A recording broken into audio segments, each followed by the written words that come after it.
Greetings, boys and girls. It is me, Emperor Jonwayne Frankenstein. And Uncle Spicy. today we are going to give you our thoughts on a great show, The Penguin. Also, one of our favorite villains of all time. Yes. Would you like to begin, Mr. Spicy? Well, obviously there's been a lot of attention lately about the Penguin series that airs on Max. Rightfully so. It's a great series. And now they're talking, because of the success of this series, there might be other spin-off shows from the Batman movie from 2022, which inspired it in the first place, including one about bringing back the Joker. Personally, I think the Joker's had enough. And the lack of success in the last movie shows it's time to give the Joker a break and let other villains have their day. I have some thoughts on that last Joker movie also. Some comments I saw about it, but we won't get to that just yet. But yes, the Joker has had plenty of attention. He's by far the most utilized Batman villain of all time. Although on some of the Batman-less TV shows, they do tend to bring in other villains also, which is good. But Joker has been used a lot. I mean, he's been the main focal point of some very major movies, including his first theatrical solo movie. The Penguin, on the other hand, now in comic books, the Penguin's been around a long time, but in a lot of the later comics, they kind of push him to the sidelines, like making him an informant for Batman and things like that, not necessarily as a major villain. They keep him around, but I don't think they always utilize him as well as they could. But this TV show, The Penguin, has done a fantastic job of restoring him to glory and establishing him as one of the greatest Batman villains. Now, before we go into the Penguin, why don't you go ahead and tell us about the Joker real quick and your thoughts on the last movie, which a lot of people did not like very much and was a commercial disaster. Okay, now I want to say for the record, to be fair, I actually enjoyed the movie. That being said, I understand why most people hate it. In fact, I saw something, a criticism online, where someone said that movie was a cash grab, which I objected to, and for a couple of reasons. For one thing, all major Hollywood movies are cash grabs. That's the point. They want to make as much money as possible. No one is spending billions of dollars to make a movie for a select audience of comic book nerds. I wish they would, because I have all sorts of ideas for movies, but they don't do that. They're not going to do that. But that being said, my other point on that is, the Joker Folie Du, or whatever you want to call it, is not a cash grab. Making a musical drama that has almost nothing to do with the first movie and kind of destroys what was established in the first movie is the opposite of a cash grab. I agree, and I will say this.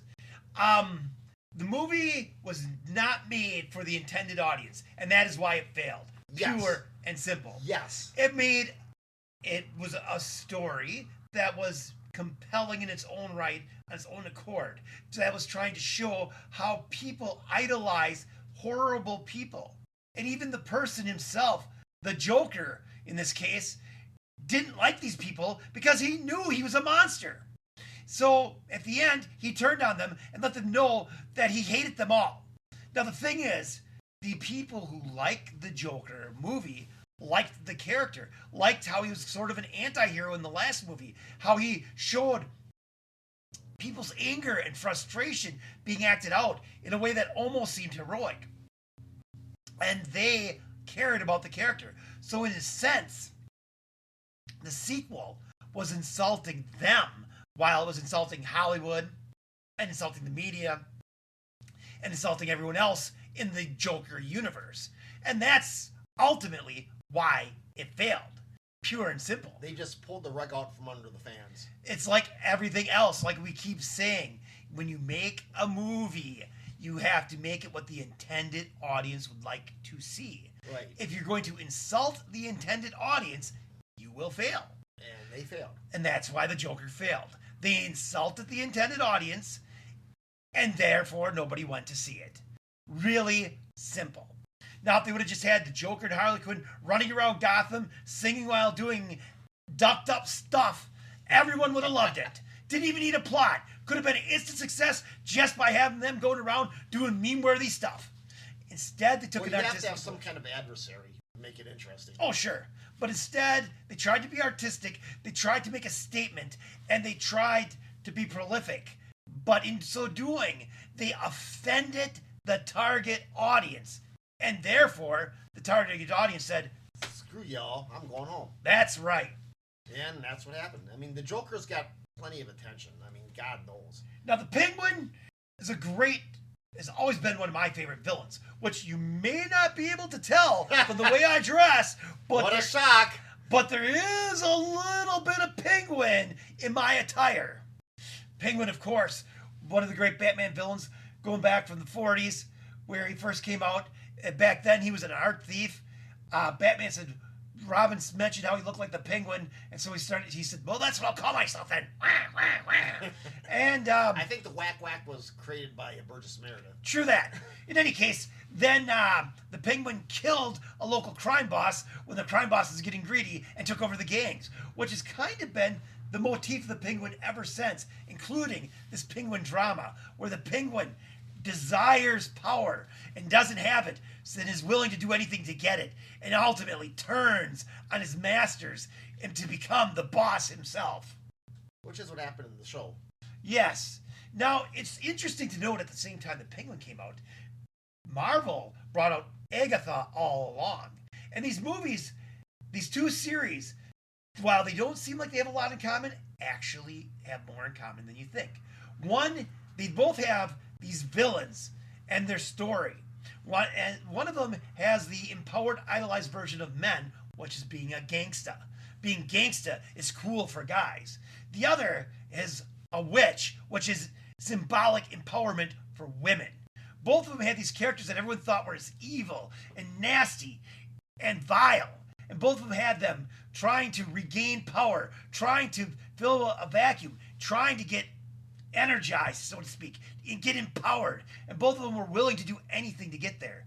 Now, the big difference is the Penguin was a villain. Spoiler territory if you haven't watched those shows. That's right. From now on, spoilers, spoilers, spoilers. So, the Penguin was an evil person ever since he was born and was willing to do anything to get there. And everyone thought he was a liar and an opportunist and a murderer, and they were all right. They didn't reveal how bad he was until like towards the end of the series, Right. though. Agatha seemed sympathetic to us, the viewers, although everyone thought... To a degree, she did.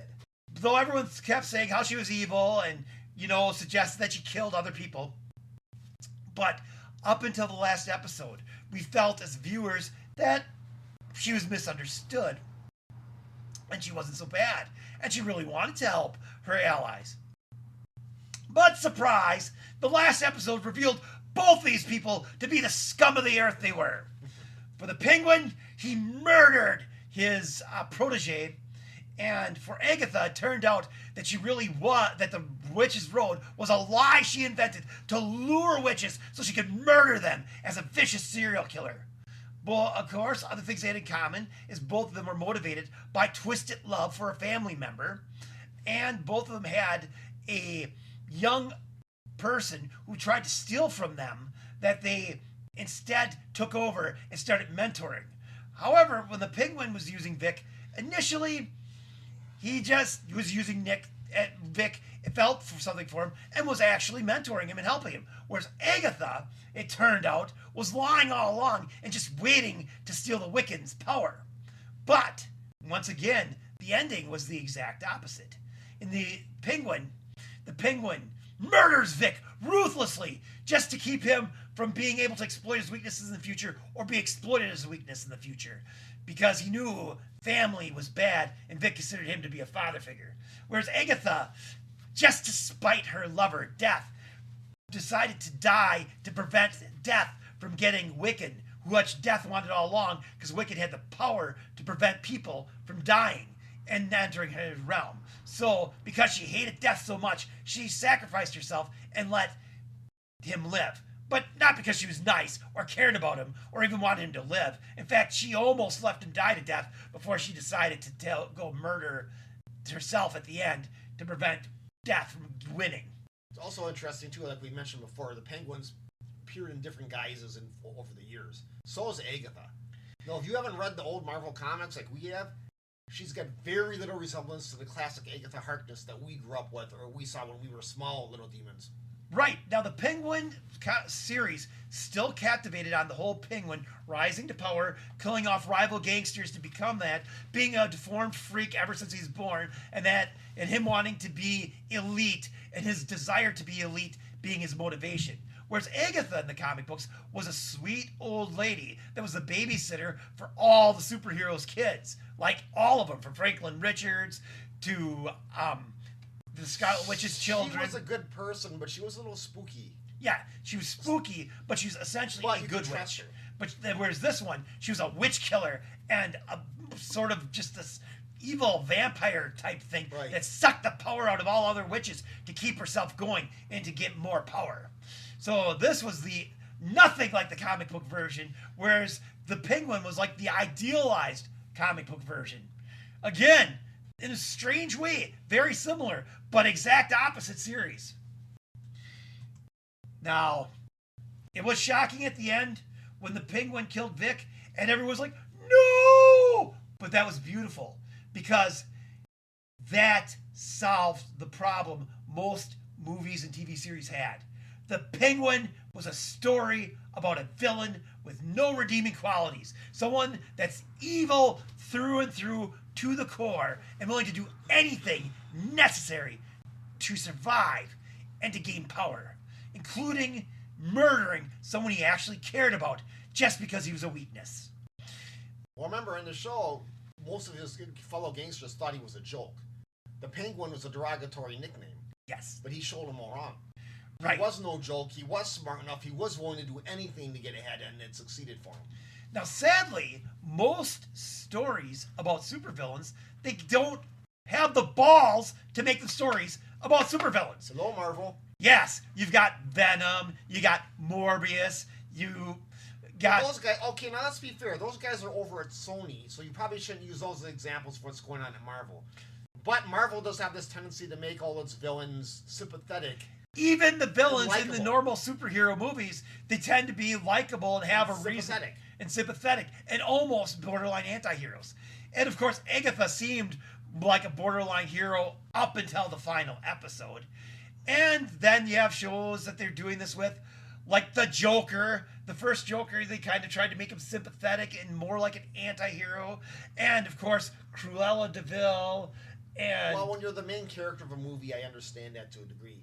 And of course, they have Wicked coming out now. And that Angelina Jolie one. You know, the Angelina Jolie movie from Disney. Which one? The one where she plays that witch. Oh, yeah, Maleficent or whatever. Maleficent. Thank you. Yeah. See, I was having a temporary brain freeze, but so are you. You're not catching my drift. First, he said Angelina Jolie, which threw me. Then he meant Jolie. And I thought, oh, Jolie. Okay. That goes back a little bit. Now, Colin Farrell. Yeah, that's a whole other thing about with women. And we got to say, this movie was acted perfectly by Colin Farrell, who personified the Penguin and brought him to life and made it so it was an interesting character to watch. And even though he's completely, utterly ruthless, vile, and evil, absolutely despicable, he had a certain charisma about him that you still kind of wanted to see him succeed. You have to have that if you are a successful villain, because you have to have people follow you. That's another reason why you don't need more of the Joker. The Joker is so psychotic, he'll kill you just because you look at him wrong. And who wants to work for that? But the Penguin actually inspired his people and got them to support him. And that's an ingredient you would need. A gangster does need that to survive. Or any successful criminal needs that to survive. And the Penguin has that, and he knows how to use it. He's not stupid. No, he got people to believe in him. And he got people to work for him. And he was able to claw his way to the top to become the criminal kingpin of Gotham. Just by sheer desire and ruthless cunning. Yes. And so, we say it was a great series and strongly recommend you watch it. Of course, the rest of the world agrees, and the Penguin is finally getting some of the respect he deserves. People made it a 9.7 out of 10, one of the most watched streaming shows of all time, very beloved and very successful.